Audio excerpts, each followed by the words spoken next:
En ce moment même, ça peut être l'une des plus grandes opportunités de toute votre vie. La chute sera tellement violente même s'ils parviennent à résoudre le problème du coronavirus. La crise sera quand même un choc. Et vous devez être beaucoup plus intelligent. J'ai essuyé une perte de 800 000 $ à l'âge de 32 ans. Voici comment mon père riche et mon père pauvre ont réagi. Vous savez, mon père pauvre était un homme bien. Un professeur d'école qui travaillait pour l'État du Hawaï. Mon père pauvre avait de la peine pour moi. Mais mon père riche m'a dit « Félicitations, tu as perdu ta première affaire. C'est un état d'esprit. » Et il m'a dit « La plupart des entrepreneurs perdent 3 affaires. Donc au lieu de t'enfuir et de déclarer faillite, va parler à tes investisseurs. Dis-leur que tu as foiré mais que tu vas t'arranger et que tu vas les rembourser.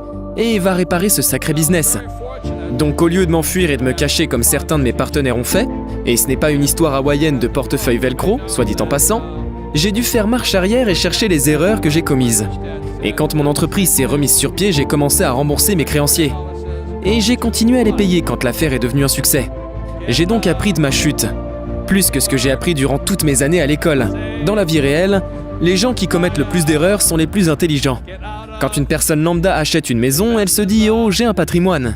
Mais en vérité, c'est de l'argent qui va chaque mois directement à la poche de la banque. Donc votre argent va directement à la banque ? Ce n'est pas si intelligent, vous savez.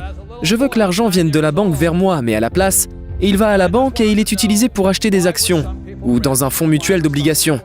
Et ce sont des actifs qui vont directement à Wall Street. Ce ne sont pas vos actifs, ce sont des actifs détenus par Wall Street. Et vous verrez ça sur la 3e ligne de vos dépenses.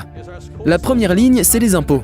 L'employé lambda, comme mon père pauvre, qui a un bon salaire, voit son argent partir dans les impôts et aller directement au gouvernement. C'est logique. Donc, quand vous êtes salarié, la première ligne de dépenses, c'est les impôts. La 2e ligne, c'est les intérêts des hypothèques qui vont à la banque. Et la 3e, c'est votre 401k, votre plan d'épargne retraite. Ou IRA, c'est-à-dire le plan individuel d'épargne retraite, qui vont directement à Wall Street. Regardez ce graphique appelé cadran de flux de trésorerie E et S. E pour employé et S pour entrepreneur. Ça, c'était mon père pauvre. Vous savez, le genre de personnes qui travaillent pour de l'argent. Ces gens ont des limites. Ils travaillent pour de l'argent et investissent leur propre argent. Mais de l'autre côté, il y a mon père riche. C'est le côté capitaliste. Le capitaliste utilise le travail et l'argent des autres pour devenir plus riche. De quel côté voulez-vous être ? Je préfère être capitaliste. Telle est la seule différence. Tout le décalage réside dans cet inconvénient. Étudier, ça n'importe qui peut le faire s'il le décide. La raison pour laquelle je gagne plus d'argent n'est pas le fait que j'aime ce que je fais. Parfois, je fais des choses que je déteste faire afin de gagner le patrimoine que j'aime. J'aime avoir un business. Le business me permet de vivre le style de vie que je veux. Et ensuite, j'investis dans l'immobilier. C'est ce que je sais. Plus le risque est élevé, plus il nécessite de l'éducation. Le reste dépend de votre volonté d'apprendre. La plupart des gens ne l'ont pas. Ils veulent un travail, la sécurité de l'emploi, ils veulent un salaire, ils veulent un plan d'épargne. Et c'est pourquoi ils n'y arrivent pas. C'est pourquoi ils ne parviennent pas à aller de l'autre côté. Je ne dis pas que c'est bon ou mauvais, mais je ne voudrais jamais être à leur place. Je l'ai su quand j'avais votre âge. J'ai su de quel côté je voulais être. Mais plus le risque est élevé, plus la rétribution est grande. Et plus grands doivent être votre persévérance et vos efforts dans l'apprentissage et les études. Les riches ne travaillent pas pour l'argent. C'est le revenu le plus coûteux en impôts. Il y a 3 sortes de revenus. Les revenus du travail, de portefeuille et les revenus passifs. Le revenu de travail, c'est le salaire d'un emploi. Si je suis médecin ou programmeur, l'argent que je touche est un revenu du travail. En revanche, si j'achète des pommes à 10 $ et que je les revends à 20, c'est un revenu de portefeuille, des gains de capitaux. Et enfin, le revenu passif, qui est les flux de trésorerie, n'est jamais taxé. Pour ceux parmi vous qui sont assez vieux pour se souvenir, 1987 n'était pas seulement une crise des subprimes. Elle a pris des épargnes entières et toute l'industrie des crédits, c'est-à-dire tout le système bancaire s'est écroulé.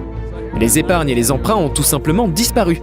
Le marché continuait de s'effondrer et j'ai dit à Kim « Oui, ça s'est passé en 87-88. » Et en 1989, au summum du pessimisme abyssal, j'ai dit « Oui, je deviens riche maintenant. » Et comme Buffett disait toujours « Achetez quand les ours sont en train de vendre. » Et quand les ours finissent par abandonner, c'est à ce moment-là que vous les remplacez.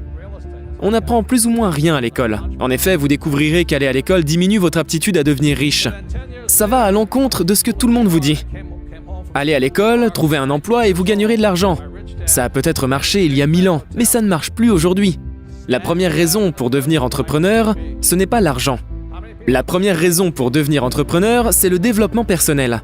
Vous apprenez à vous développer, à devenir comme une armée, à devenir pleinement tout ce que vous pouvez être. Je dis toujours la même chose que Jim. Je le dis sur Lear Capital TV et plus souvent sur Fox. Actuellement, les gens disent « je ne peux pas acheter de l'or, j'achèterai donc de l'argent, le métal ». L'argent est devenu tellement sous-évalué. Je peux acheter de l'argent à 2 $. Je peux aller au vendeur de pièces du coin et acheter une dîme à 2 $. Une pièce de 10 centimes à 2 $. Donc n'importe qui peut acheter ce que j'appelle la monnaie réelle à la place de la fausse monnaie.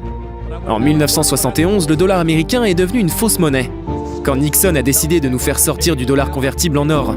Et comme je l'ai écrit dans un livre intitulé Faux, que j'ai publié en 72, j'ai franchi les lignes ennemies pour acheter mes premières pièces d'or. Le problème est que les Américains ne savent plus ce qu'était l'or. En plus, en 72, j'ai acheté mon premier Krugerrand à 50 $ à Hong Kong. Je suis devenu criminel quand je l'ai fait entrer clandestinement aux États-Unis, parce que c'est illégal aux Américains de posséder de l'or. Dieu merci, en 74-75, c'est redevenu légal. Ce Krugerrand que j'ai acheté à 50 $ à l'époque vaut aujourd'hui 1500 $. Alors, qui est le plus intelligent? Le mec qui a épargné des billets ou le mec qui a épargné de l'or? Et l'argent, le métal, est dans la même catégorie, il vaut à peu près 15 $. Donc les gens qui disent qu'ils n'ont pas les moyens d'acheter de l'or ou de l'argent, je ne sais pas dans quelle grotte ils vivent. Chris Duhon l'a dit, quand les gens demandent qu'est-ce qu'on peut faire, n'importe qui peut acheter de l'argent, maintenant. Les prix sont à la baisse actuellement, c'est une bonne nouvelle. Ça vaut moins de 20 $, tout le monde en a les moyens, mais encore, seulement 2% le feraient. C'est la plus grande opportunité de l'histoire, et c'est aussi la pire période de l'histoire. Ce que vous en faites ne dépend que de vous. L'espoir est le propre des gens désespérés, seule l'activité compte. Les histoires des plus grosses entreprises mondiales, telles que McDonald's, Apple, Tesla, Starbucks et bien d'autres, ainsi que les coulisses de leur succès. Alors regarde tout de suite une vidéo de Blux Business. Blux Business est une chaîne qui publie plusieurs fois par semaine des vidéos insolites et inédites sur les grandes entreprises. Cliquez tout de suite sur Blux Business et découvrez maintenant la toute dernière vidéo de la chaîne. À demain.